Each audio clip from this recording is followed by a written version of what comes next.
શું કરો છો હેતલ? અમે ઢેબરા કરીએ છીએ. ઢેબરા કરો? એને અમાર પાટણની અંદર પોતાયા કે એમ? પણ અહીંયા બધા થેપલા કે થેપલા આજે શું એકલા ઢેબરા ખાવાના?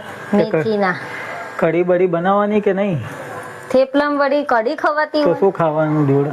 દહીં ખવાય, સોસ ખવાય, ચા પીવાય, તો મને બટાકાની સૂકી ભાજી કરાય. મને તો આવી રીતે એકલા ઢેબરામાં નહીં મજા આવે હો.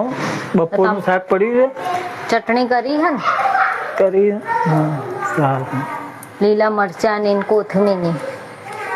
શેના એટલે બાજરીના લોટના છે ઘઉંના? બાજરીનો ઘઉંનો મિક્સ બધો કર્યા? ભેગો. તમારે ખાવો હોય તો બેસી જાઓ. ના હું તો ગરમ ગરમ જ ખાઈશ ને, મજા આવે. બપોરે તો ગરમ ખાવા મળતું નહીં એટલે અત્યારે હવે ગરમ જ ખાઈશ. છોકરાઓ ખાઈ લેશે. હો તું બનાવી તો ખરા, બધા ખાઈ લેશે.